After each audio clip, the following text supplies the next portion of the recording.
Hey, what's going on, everybody? This is Tyrone back with Tech Life. And in this video, I have an update for you guys on the AT&T DirecTV situation. So the bids came in as of Friday, last Friday. And before that, we had a front runner that was bidding under $15 billion. So of course, AT&T entertained that bidder because it's the only bidder up until that point.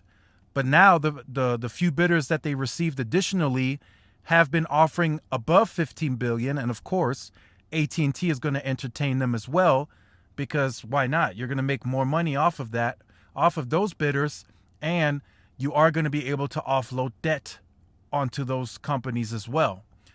So this is definitely AT&T heading in the right direction. They're offloading DirecTV. The C-band auction is going to be, of course, ongoing. They're in round 4 right now. There's 76 rounds. There's going to be heavy money spent.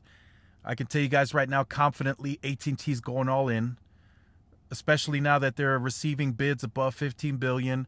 They're offloading debt. There's still discussions going around that CNN might be sold.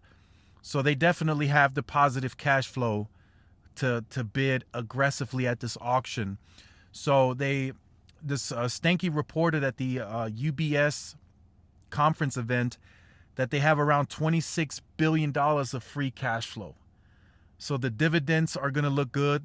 The stocks are up. HBO Max is going globally next year. It's going to make a huge dent in the United States, but also globally, because of the fact that they're putting blockbuster movies on the platform day one. So people are going to naturally gravitate towards that platform because it has something exclusive that no other platform is offering at this point in time. You know, except Disney, but they haven't gone to the full extent. They've only done it for one movie. Warner Media says all of its movies next year are going onto the platform. So again, the balance sheet is going to start looking better. They have the positive cash flow. They're getting additional positive cash flow here with the DirecTV sale, the majority stake, and then they're also able to offload debt onto whatever company ends up bidding the highest to get DirecTV. So it's a win-win situation for AT&T. I think they go all out in the C-band auction. I do think they're going to bid very strategically on C-band, and what I mean by that is they're going to look at it on a market per market basis. How much do I actually need in this market? What is my market share? What is my traffic? What is my actual usage? So are they going to get as much spectrum in a market where they don't have as much market share as they would in another market where they do? Likely not. So I'll give you guys 2 examples. I'll say New York City. Huge market for anybody, even if you don't have the most market share. But even at 15, 20, 25, 30% of that market, you have a lot of people on the network. And then you got to worry about the tourists that also travel to that area. So I could see AT&T aggressively bidding to get 100, 120, 140 megahertz in that market. But then a market like El Paso that is far smaller in population, and you don't have a lot of market share to begin with in this market. You're very last. AT&T has around, right now, as it stands, around 12% market share, which is not a lot. Are you going to bid for 140 megahertz? No, that's not going to happen. They're going to bid maybe 40, 60, tops 80, and 80 is pushing it. But that's just kind of the example that I wanted to give you guys in terms of a nationwide bid. They are going to look at it on an individual market basis. You know, and they could already internally have come to the conclusion like, hey, look, in the top 40 markets, we're going for 100 megahertz regardless. So that's kind of where what they're going to strategically plan, or already have planned, of course.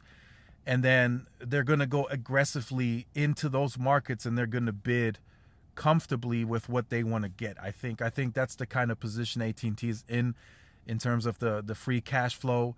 And the money doesn't have to be paid up front. It can be paid over a certain time period. So I think AT&T will be fine with getting more aggressive in their higher end markets like Dallas, Dallas is a big market. They have 50% of the market share. So I could see them pushing the envelope there, going 120, 140 megahertz if they feel the need to. But like I said, in markets with the lower share like El Paso, they're going to maybe get 40, 60, and 80, whichever one. And if the bidding gets out of hand, they may not outbid anyone else. They may just stay at 40 if the bid gets too high. So let me know what you think about this. This is definitely big, I think, for AT&T getting rid of DirecTV. They just announced the FBI deal yesterday, $92 million. Then I think that opens up the floodgates. I think there's more to be had there on the government side. There's definitely different agencies that they could still get on board as well. HBO Max looks to be doing a lot better. Wireless is already the biggest driver in their overall business as it is. Look forward to a huge fourth quarter from AT&T. So again, there's a lot of upside to have for AT&T in the future. So again, if you are new to the channel or you have been on the channel and you have not yet liked, shared, subscribed, make sure you do so. Hit the notification bell so you are notified when I do upload the content. Also, follow the social media outlets for more updates, interactions. I do post the videos on the Twitter, so you guys can also get notified through Twitter if YouTube's notification is not working fast enough for you. And thanks again for watching. This is Tyrone with Tech Life, and I will see you guys in the next video. Peace.